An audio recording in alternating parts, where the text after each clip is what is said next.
You don't feel powerless when you're excluded because of what they did. You feel powerless because of what it makes you believe, that you lost your place, that something is wrong with you, that you need to fix it. And that belief is what traps you, not the exclusion itself. Here's what usually happens. At first, it's subtle. A lunch you weren't invited to. A conversation that stops when you arrive. A message that doesn't get a reply. You tell yourself it's nothing, but then it repeats, and slowly, something shifts inside you. You start paying attention to everything. Every look, every silence, every small change. Your mind starts searching. What did I do? Did I say something wrong? Did I miss something? And without realizing it, you've already stepped into the trap. Because now, you're focused on getting back in. You start adjusting, trying harder, being more agreeable, more available, more careful. And the more you do that, the more distant things feel. That's the part that hurts. Not just being excluded, but losing yourself while trying to fix it. Here's the hidden problem. You think exclusion is a reaction to you, but often it's a function of the group. Groups create identity by defining who is inside, and sometimes that requires someone being outside. Not because that person is flawed, but because it stabilizes the group. It gives them contrast, it gives them cohesion, it gives them a shared focus.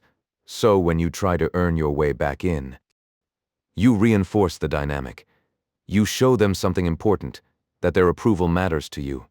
And once that signal is clear, the dynamic locks in, because now the roles are defined. They are the ones who include. You are the one trying to be included. And that imbalance is what removes your position. Here's why this feels so intense. Exclusion is not just social. It's biological. Your brain reads it as threat.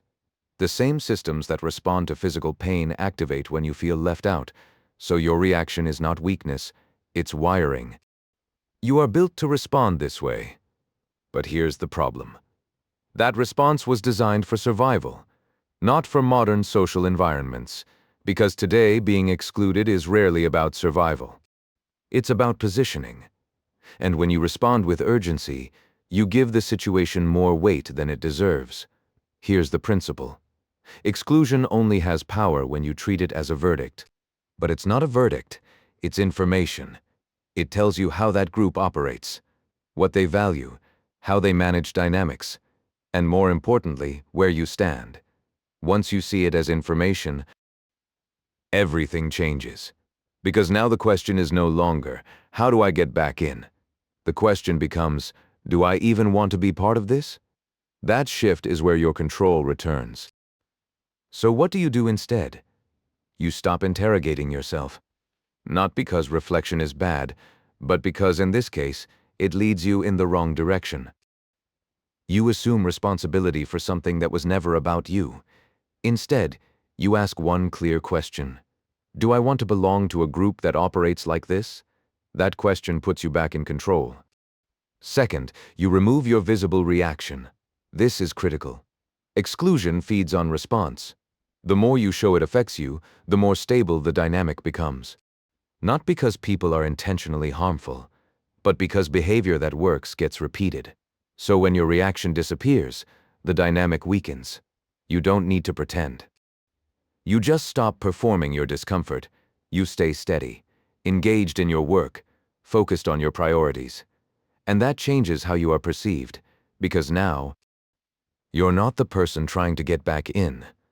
You're the person who is unaffected, and that shifts the balance. Third, you build outside of the group. This is where real freedom comes from. If one group defines your entire social world, their behavior feels absolute. But when you have multiple connections, multiple environments, multiple sources of belonging, no single group has control over your position. Your identity expands. And when your identity expands, their influence shrinks. This is the part most people avoid. Because it requires moving forward instead of fixing the past. But forward is where your power is. Now let's make this practical. If someone notices your distance and asks, I've been focused on other things. Simple. No explanation. If they try to pull you back into the same dynamic, I'll think about it. Neutral. Uncommitted. If they push for a conversation you don't want, I'm not interested in discussing this. Clear. Closed. And if you choose to re-engage, you do it on your terms. I've been focusing on my priorities. I'm open to connecting, but not the same dynamic. You set the condition. Not them. Here's the reinforcement. You don't lose value because a group excludes you. You lose position when you chase their approval, because chasing signals dependence, and dependence reduces perceived value. But when you stop chasing, something shifts. You become harder to place, harder to define, harder to ignore. Not because you forced anything, but because you removed the signal that you need them. Here's the takeaway. Exclusion is not something you fight. It's something you outgrow. You don't win by getting back in. You win by no longer needing to. Build your own direction. Expand your world. Protect your focus. And let their behavior become irrelevant. Because the moment their approval stops mattering, their exclusion loses its power. If this made you rethink how you respond to being left out, this is only one layer. There is a deeper structure behind why groups form these dynamics and how to stay unaffected by them long term. Most people never fully understand it. If you want to go deeper, the full framework is in the book. Because once you stop needing a seat, you stop waiting to be invited.